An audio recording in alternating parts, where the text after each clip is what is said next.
നമസ്കാരം, എൻ്റെ പേര് പ്രദീപ് ചള്ളിയിൽ, കൊടുങ്ങല്ലൂർ സ്വദേശിയാണ്. വളർന്നതെല്ലാം തമിഴ്നാട്ടിലും. മധുരൈ കാമരാജ് യൂണിവേഴ്സിറ്റിയിൽ ക്യാൻസർ ബയോളജിയിൽ PhD എടുത്തു.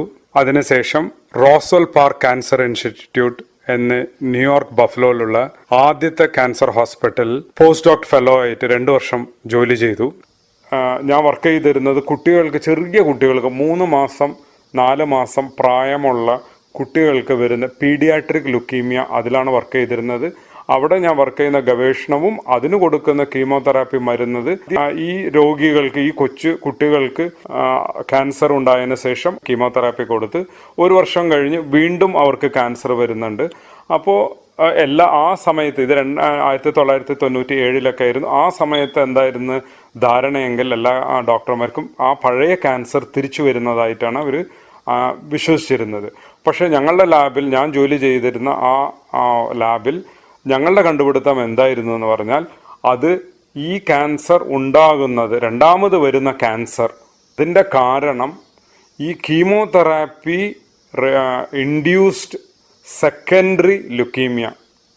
അച്ഛാ, ഈ മരുന്നുകൊണ്ട്, ഈ വിഷാംശമുള്ള മരുന്നുകൾ കൊടുത്തതുകൊണ്ട് പിന്നെയും വരുന്ന ക്യാൻസർ അതിൻ്റെ സൈഡ് എഫക്റ്റ് കൊണ്ട് വീണ്ടും വരുന്നതാണ്, അല്ലാണ്ട് പഴയ ക്യാൻസർ തിരിച്ചു വരുന്നതല്ല എന്നത്.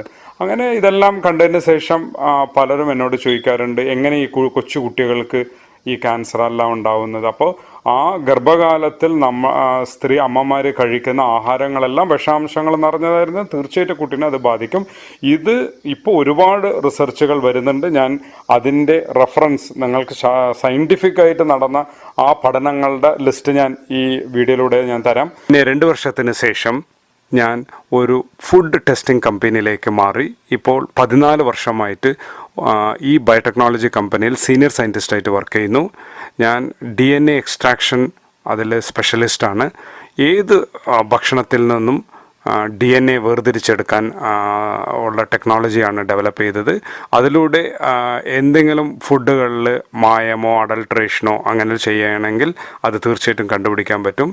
എൻ്റെ അനുഭവങ്ങൾ ഈ കമ്പനിയിൽ വന്നതിന് ശേഷം ഭക്ഷണത്തിൽ ഒരുപാട് പ്രശ്നങ്ങളുള്ളത് ഞാൻ അറിഞ്ഞു. കാലിത്തീറ്റയിലാണ് പല ഷോക്കിംഗ് ന്യൂസുകൾ കണ്ടത്. ഒരിക്കൽ ഏതാണ്ട് 2 ലക്ഷം പശുക്കളെ ഓരോ ദിവസവും അറവുശാലകളിൽ എത്തിക്കുന്നുണ്ട്. അപ്പോൾ ശരാശരി 10 ലിറ്റർ രക്തം വരികയാണെങ്കിൽ 2 ലക്ഷം × 10 20 ലക്ഷം ലിറ്ററോളം രക്തം ഇവിടെ പുറത്തു വരുന്നുണ്ട്. ഇത്രയും രക്തം എവിടെ കൊണ്ടുവന്ന് ഒഴിക്കാനാണ്? അപ്പോൾ എന്താ ചെയ്യുകയെന്ന് പറഞ്ഞാൽ, അതിനെല്ലാം ഉണക്കി അതിന് ഡ്രൈഡ് ബ്ലഡ് പൗഡർ അതിനെ കാലിത്തീറ്റയിൽ മിക്സ് ചെയ്ത് അതാണ് കന്നുകാലികൾക്കും കൊടുക്കുന്നത്. ഞങ്ങളുടെ ഓഫീസിൽ അത് സ്ഥിരം വരുന്ന ഒരു സാമ്പിളാണ്.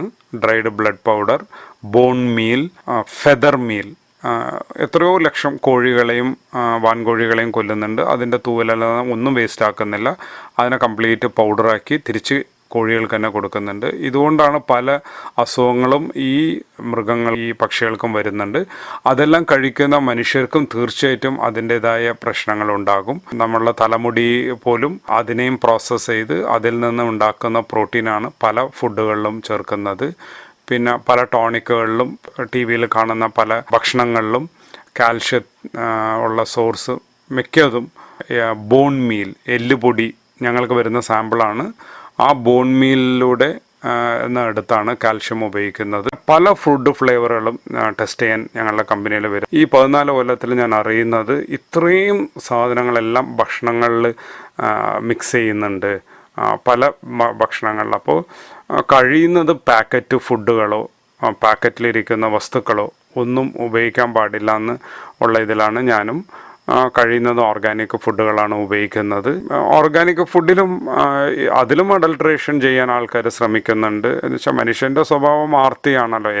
എങ്ങനെയെങ്കിലും പൈസ ഉണ്ടാക്കാനുള്ള ആർത്തിയിൽ എന്തും ചെയ്യാനുള്ള ഒരു മനോഭാവമാണ് ഉള്ളത്.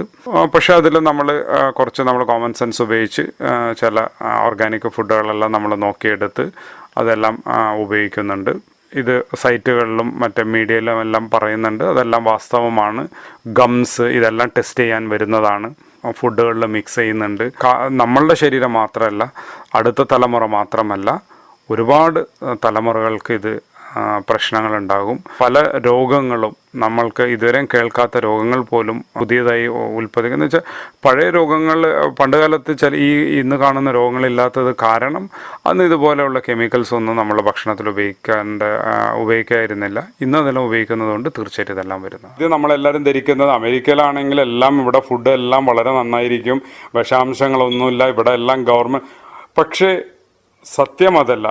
ഒരുപാട് പഠിച്ചതുകൊണ്ട് മാത്രം ആർക്കും അറിവോ കോമൺ സെൻസോ ഉണ്ടായിന്ന് വരില്ല. കോമൺ സെൻസ് ഉണ്ടാവണമെങ്കിൽ അത് സ്വയം പ്രയത്നിക്കണം.